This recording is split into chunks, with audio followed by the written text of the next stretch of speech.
A liberdade tem o som, mas para os israelitas, no começo, ela tinha cara de um deserto sem fim.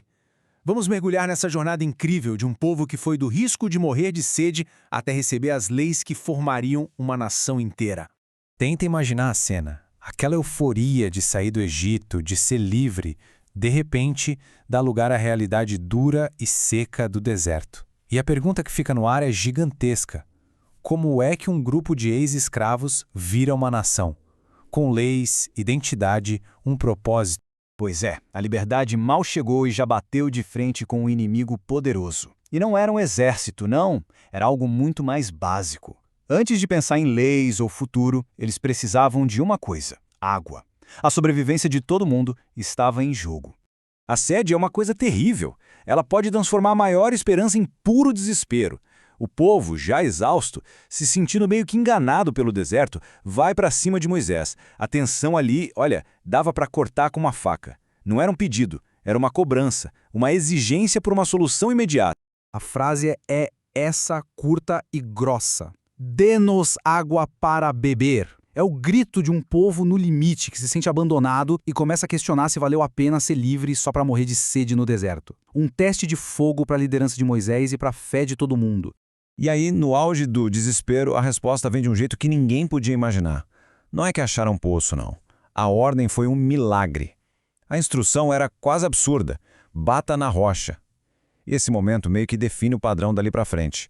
Quando a lógica humana não tem mais para onde correr, a provisão divina dá um jeito, mostrando que eles não estavam sozinhos. Com a sede resolvida, a jornada muda de tom. Deixa de ser só uma questão de sobreviver fisicamente e passa a ser sobre um encontro espiritual que ia mudar tudo. O destino agora, o Monte Sinai. E o que é impressionante aqui é a velocidade com que tudo acontece. Fazia só 3 meses que eles tinham fugido do Egito e já estavam lá, no Monte Sagrado. Isso mostra uma coisa muito importante. Esse encontro não era um prêmio no final do caminho. Era o evento central que ia dar sentido a toda a jornada. Essas palavras, ditas lá no Sinai, dão um novo significado para tudo. A libertação do Egito, na verdade, não era o objetivo final. Foi o jeito de levar o povo até aquele lugar, para aquele encontro. E a imagem das asas de águia, sabe? Passa uma ideia de proteção, de poder, de que tinha um propósito maior guiando cada passo deles. E aqui, no Sinai, que a aliança, o pacto, é selado.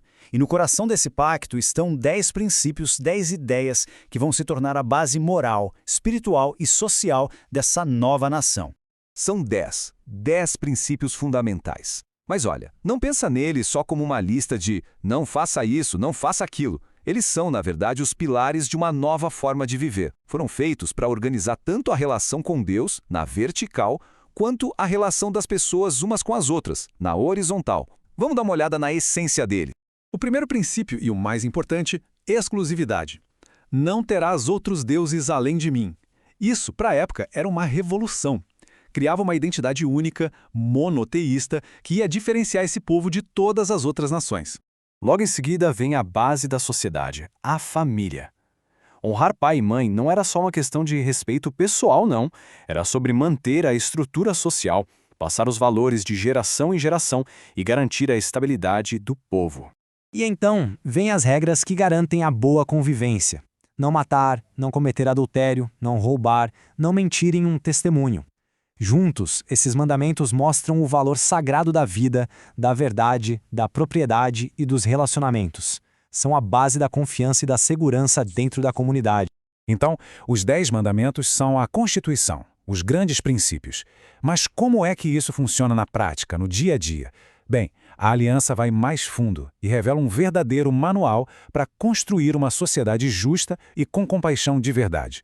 A aliança vai nos detalhes da vida cotidiana e o foco nos mais vulneráveis é impressionante. Surgem leis para proteger os pobres nos tribunais, para acolher o estrangeiro como um igual e para blindar o sistema de justiça contra a corrupção, contra o suborno. É a ética social virando lei. E aqui a gente vê a genialidade por trás dessas leis. Elas não são aleatórias. Uma regra como não oprima o estrangeiro não é só uma ordem, é um chamado à memória do povo, baseado na empatia. Lembrem-se, vocês já foram estrangeiros. A lei nasce da experiência e é guiada pela ética. Então, O ponto central é este.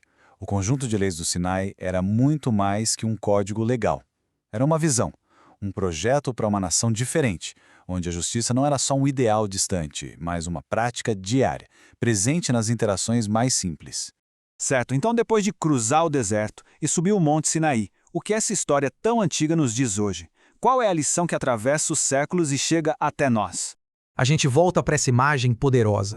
Toda a jornada do Êxodo, desde a sede no deserto até as leis no Sinai, está dentro dessa ideia de um resgate guiado. Não foi um acidente, não foi por acaso. Foi um movimento com intenção, em direção a um propósito muito maior. E talvez essa seja a grande lição. Eles foram libertados da escravidão não para viverem sem rumo, mas para se comprometerem com um novo jeito de viver. Um jeito definido pela justiça, pela compaixão e por uma aliança. A liberdade aqui é a liberdade para construir algo com significado. E essa história milenar acaba deixando uma reflexão para a gente. Eles enfrentaram a sede e acharam água na rocha. Enfrentaram o caos e acharam ordem na lei. Nas nossas comunidades, nas nossas vidas, onde é que estão os desertos de injustiça ou de falta de propósito? E quais são as rochas que, com a direção certa, poderiam se tornar fontes de vida e de união?